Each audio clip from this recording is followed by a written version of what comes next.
యొక్క వీడియోలు సంచలనం రేపుతున్నాయి, సోషల్ మీడియా వైరల్గా మారుతున్నాయి. తాను ప్రైవేట్ వీడియోస్ అన్నిటి కూడా అంటే కొన్ని ఇక్కడ చెప్పాలంటే అబ్యూజివ్గా అనిపించవచ్చు, కానీ డెఫినెట్గా ఆ రకంగానే చెప్పొచ్చు. సెక్స్ టేప్ వీడియోలన్నీ కూడా ఆ వీడియోలన్నీ కూడా సోషల్ మీడియా చక్కర కొడుతున్నాయి. సత్యవేడు ఎమ్మెల్యే కోనేటి ఆదిమూలం సంబంధించిన వీడియోలు సోషల్ మీడియా చక్కర కొట్టడంతో పెద్ద ఎత్తున ఇప్పుడు ప్రత్యేక ఆకర్షణగా నిలుస్తున్నాయి, చర్చనీయాంశం అవుతున్నాయి. ఒక బాధితురాలు, అదే పార్టీకి సంబంధించిన ఒక బాధితురాలు తనని లైంగికంగా లొంగదీసుకున్నాడని, చెల్లి అంటూనే తనపై లైంగికంగా వేధింపులకు పాల్పడ్డాడంటూ ఆరోపించింది. తాజాగా ఒక వీడియో కూడా విడుదల చేశారు. ఆ వీడియోలో మీరు చూడొచ్చు, తాను ఒక చాలా డిఫరెంట్గా ఇక్కడ చూస్తే డిస్టర్బింగ్ విజువల్స్ మీకు కనబడుతున్నాయి. ఇది కేవలం కూడా ఆయన చేసినటువంటి ఆ విషయానికి సంబంధించి సోషల్ మీడియాలో వైరల్ అవుతున్న వీడియోలను మీకు చూపించే ప్రయత్నం, కానీ మిమ్మల్ని ఇబ్బందులకు గురి చేసే ప్రయత్నం కావచ్చు, లేదంటే మిమ్మల్ని మరో రకంగా ఈ వార్తను చూపించే ప్రయత్నం అయితే కాదు. ఇక్కడ చాలా క్లియర్ కనబడుతోంది. తన రొమాంటిక్ వీడియోస్ అంటామా, సెక్స్ టేప్ అంటామా, చాలా క్లియర్గా మనకు ఆర్టీవీ స్క్రీన్ పైన కనబడుతోంది. చెల్లి అంటూనే ఒక మహిళా నాయకురాలి పైన ఈ రకంగా లైంగికంగా దాడికి పాల్పడ్డాడని, లైంగికంగా తనని వేధింపులకు పాల్పడ్డాడని, ఏకంగా తనని నయవంచన గురి చేసుకున్నాడంటూ కూడా ఆ బాధితురాలు వ్యక్తపరుస్తోంది. తనని బలవంతంగా ఈ రకంగా చేశారంటూ కూడా తను చెప్తోంది. ఓ మండలంలోని కీలక నేతగా ఉంది ఆ మహిళా నాయకురాలు. ప్రైవేట్ హోటల్ కేంద్రంగా ఈ రకంగా ఎమ్మెల్యేల రాసలీలు బయటపడ్డాయి. సో అధికార పార్టీకి సంబంధించిన ఎమ్మెల్యే కావడంతో పెద్ద ఎత్తున చర్చనీయాంశం అవుతోంది. గతంలో వైసీపీ హయాంలో కూడా ఆంధ్రప్రదేశ్ రాష్ట్రంలో ఈ రకంగానే కొన్ని ఆడియో టేపులు, కొన్ని వీడియో టేపులు కూడా బయటపడ్డాయి. ఏకంగా వారంతా కూడా ఏదో సామాన్య జనమో, సామాన్య ప్రజానికమో కాదు, అందరూ కూడా క్లియర్గా వారు ప్రజాప్రతినిధులే, ఎంపీలుగా, మంత్రులుగా పనిచేసిన వాళ్ళే, చాలా హేమాహేమీలే, చాలా వరకు ప్రముఖులే. ఈ రకంగా ప్రజాప్రతినిధులై ఉండి కూడా ఒక మహిళల పైన ఏమాత్రం గౌరవం లేకుండా నలుగురికి ఆదర్శంగా ఉండాల్సింది పోయి ఇష్టానురీతిన మహిళలకి నయవంచన గురి చేయడం, వారిపై లైంగికంగా దాడి చేయడం, వారిని ఒక రకంగా చెప్పాలంటే బలవంత పెట్టడం, ఇవన్నీ చేయడం చూస్తున్నాం. సో గతంలో వైసీపీ అధికారంలో గత ప్రభుత్వంలో ఉన్నటువంటి నాయకులు, ప్రజాప్రతినిధుల యొక్క వీడియోలు బయటపడితే తాజాగా అధికార పార్టీకి సంబంధించిన టీడీపీ ఎమ్మెల్యే, సత్యవేడు నియోజకవర్గ ఎమ్మెల్యే కోనేటి ఆదిమూలంకు సంబంధించిన ఒక వీడియో సోషల్ మీడియాలో చక్కర్లు కొడుతోంది. ఈ వీడియోలో మీరు చూడొచ్చు, కొంత ఇబ్బందికరంగానే ఉన్నాయి ఈ దృశ్యాలు. డెఫినెట్గా ఇది సభ్య సమాజం ఎప్పుడు కూడా సహించదు. ఒక ప్రజాప్రతినిధికి కొనసాగుతుంది. ఎవరైనా కూడా అమ్మాయిలని లైంగికంగా వేధించిన వారు ఎవరైనా కూడా అందరూ సరిసమానంగానే భావించాలి. సో ప్రస్తుతానికైతే తనపై కుట్రలు చేస్తున్నారంటగా ఆయన మాట్లాడుకొస్తున్నారు ఎమ్మెల్యే. కానీ ఆ మహిళా నాయకులు మాత్రం చెల్లి అని నాతో మాట్లాడుతూనే నాపై ఈ రకంగా లైంగికంగా దాడికి పాల్పడ్డాడు అనే విషయాన్ని ఆ మహిళా నాయకురాలు చెప్పుకొస్తోంది. సో మరి కాసేపట్లోనే ఆర్టీవీ వారితో కూడా మాట్లాడించే ప్రయత్నం చేస్తారు. సత్యవేడు ఎమ్మెల్యే కోనేటి ఆదిమూలంని కూడా మాట్లాడించే ప్రయత్నం చేస్తే ఆల్రెడీ ఎస్పీసీఆర్ ఒకసారి కనెక్ట్ చేసే ప్రయత్నం చేయండి. మరి కాసేపట్లోనే జాయిన్ కాబోతున్నారు. మరి ఆయన ఏం వివరణ ఇస్తారు ఈ విషయం పైన చూడాల్సిన అవసరం ఉంది. ఒక్కసారి ఆయనకు సంబంధించినటువంటి ఫోన్ ద్వారా ఆయనకు సంబంధించినటువంటి విషయాన్ని మనం తీసుకునే ప్రయత్నం చేద్దాం. అట్ ది సేమ్ టైం బాధితురాలు కూడా పెద్ద ఎత్తున వాపోతోంది.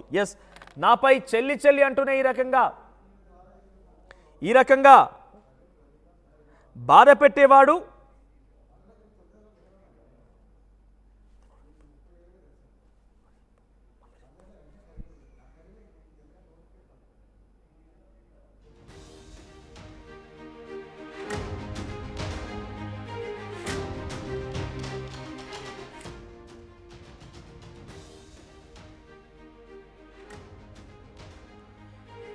ఒకసారి ఆ ఎమ్మెల్యేతో కూడా మనం మాట్లాడించే ప్రయత్నం చేద్దాం.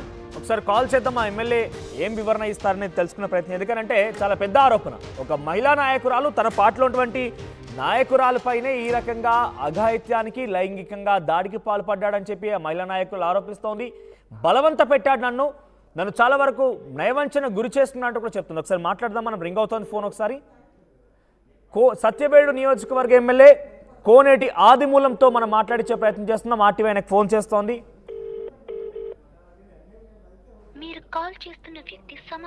ఆయన అటెండ్ చేయట్లేదు, ఎందుకంటే పెద్ద ఎత్తున వివరణ రాజుకుంటుంది కాబట్టి. ఎందుకంటే సమాధానం చెప్పాల్సిన అవసరం అయితే ఉంది. ఒక ప్రజాప్రతినిధి అయి ఉండి నలుగురికి ఆదర్శంగా ఉండాల్సింది పోయి అమ్మాయిల పట్ల ఎవరైతే అసభ్యంగా ప్రవర్తిస్తారో వారిపై చర్యలు తీసుకోవాల్సింది పోయి ఆయన ఈ రకంగా ఆరోపణలు ఎదుర్కొన్నారు కాబట్టి డెఫినెట్గా సమాధానం చెప్పాల్సిన అవసరం ఉంటుంది.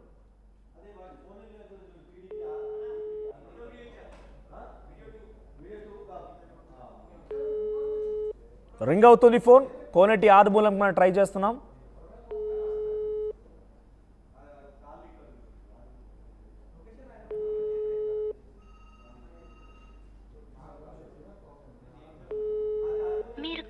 ఎస్ రింగ్ అవుతుంది కానీ ఆయన మాత్రం ఫోన్లు అటెండ్ చేయట్లేదు. ఎస్ కోనేటి ఆదిమూలం టీడీపీ అధికార పార్టీకి సంబంధించిన ఎమ్మెల్యే ఆయన. మరి ఇది అధిష్టానం దృష్టిగా డెఫినెట్గా ఇంత పెద్ద ఎత్తున రచ్చలేపుతోంది కాబట్టి మహిళా నాయకురాలు అదే పార్టీకి సంబంధించిన ఒక మహిళా నాయకురాలు బాధితురాలుగా ఉంది కాబట్టి డెఫినెట్గా అధిష్టానం దృష్టికి వెళ్ళే ఉంటుంది.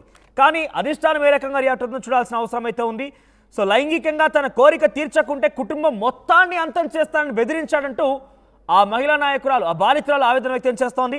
పార్టీ కార్యకర్తపై సాక్షాత్తు తిరుపతిలోనే అఘాయిత్యానికి పాల్పడ్డాడు. ఇక్కడ మీరు గమనించాలి, సాక్షాత్తు తిరుపతిలోనే ఆ బాధితురాలపై అఘాయిత్యానికి పాల్పడ్డాడట ఈ ఎమ్మెల్యే. ఇక నలుగురికి ఆదర్శంగా ఉండాలి, ఒక పవిత్రమైనటువంటి పుణ్యక్షేత్రం అని ప్రపంచ ప్రఖ్యాతిగాంచిన పుణ్యక్షేత్రం. ఇటువంటి అవాంఛనీయ సంఘటనలు ఇటువంటి అఘాయిత్యాలకి పాల్పడడం అక్కడే ఎమ్మెల్యే ప్రయత్నం చేశాడంటే ఏ స్థాయిలో వివాదం రాచుకుందో చూడాలి. ఇక టీడీపీలో ఇలాంటి ఎమ్మెల్యేలు ఉండొద్దంటూ కూడా ఆ బాధితురాలు చెప్తోంది. ఎమ్మెల్యే గురించి అందరికీ తెలియాలనే పెన్ కెమెరాలో రికార్డు చేసినట్టు వెల్లడించింది. ఈ విషయం ఏ రకంగా బయటకు వచ్చిందనే ఒక అనుమానం కూడా అందరికి తావిస్తూ ఉంటుంది. కానీ ఆ బాధితురాలు చెప్తున్న మాట ఏంటంటే తానే ఒక పెన్ కెమెరా పెట్టి ఈ విషయాన్ని బయటకు తీసుకొచ్చాను, ఎందుకంటే ఎమ్మెల్యే వ్యవహారం అందరికీ తెలియాలని ఈ రకంగా చేశానంటూ చెప్తోంది. నా దగ్గర పూర్తి సాక్ష్యాలు ఉన్నాయని ఎమ్మెల్యేకు 100 సార్లు కాల్ చేశాడు. కానీ ఆ ఎమ్మెల్యే మాత్రం ఫోన్ అటెండ్ చేయడం లేదట. ఇక రాత్రులు మెసేజ్ చేసి వేధించేవాడు, రోజుకో అమ్మాయితో ఎంజాయ్ చేసేవాడు. హోటల్కు ఎమ్మెల్యే నీచ చర్యలకు తిరుపతి భీమా ప్యారడైజే అడ్డాగా మారింది. తిరుపతిలోని భీమా ప్యారడైజ్ అనే హోటలే ఎమ్మెల్యే యొక్క అఘాయిత్యాలకి ఎమ్మెల్యేకి సంబంధించినటువంటి ఇటువంటి విషయాలకి తరచుగా రోజుకో అమ్మాయితో ఎంజాయ్ చేసేయడం అనే విషయాన్ని ఆ బాధితురాలు వ్యక్తపరుస్తోంది. రాత్రిళ్ళు మెసేజ్ చేసి వేధించేవాడట. ఇలాంటి వాళ్ళని పార్టీ నుంచి సస్పెండ్ చేయాలని ఆ బాధితురాలు డిమాండ్ చేస్తోంది. సో పెద్ద ఎత్తున ప్రస్తుతం ఈ విషయం ఆంధ్రప్రదేశ్ రాష్ట్రంలో చర్చనీయాంశంగా మారింది. ఒకవైపు వరదలతో ప్రజానికం మొత్తం ఇబ్బందులు పడుతున్నారు. విజయవాడ మొత్తం కూడా అతలాకుతలం అయిపోయింది. ప్రజలకు తినడానికి తిండి, తాగడానికి నీళ్లు కూడా లేవు. వారు పూర్తిగా జనజీవనం అక్కడ పూర్తిగా కూడా ఒక 10 సంవత్సరాలు వెనక్కి నెట్టేయబడింది ఈ వరదల కారణంగా. ఈ వివాదం నుంచి ప్రభుత్వం ఏ రకంగా ప్రజల్ని బయటపడేయాలి అని చెప్పి ప్రజాప్రతినిధులు ప్రభుత్వం మొత్తం అక్కడ నిమగ్నమై ఉంటే, తాజాగా అధికార పార్టీకి సంబంధించినటువంటి సత్యవేట నియోజకవర్గ ఎమ్మెల్యే కోనేటి ఆదిమూలంకి సంబంధించిన ఒక వీడియో సోషల్ మీడియాలో వైరల్గా మారింది. ఈ వీడియో రికార్డ్ చేసింది ఎవరో కాదు, ఆ బాధితురాలే పెన్ కెమెరాతో రికార్డ్ చేసింది. ఎందుకంటే ఆ ఎమ్మెల్యేకి సంబంధించినటువంటి ఆరోపణలు నిజ రూపం దాల్చాలి, నిజాలను బయట పెట్టాలి కాబట్టి పెన్ కెమెరాతో తానే రికార్డు కూడా చేసినట్టుగా చెప్తోంది. ఇది ఒకటే కాదు, ఈ ఎమ్మెల్యే సుమారుగా రోజుకో అమ్మాయితో ఎంజాయ్ చేసేవాడు.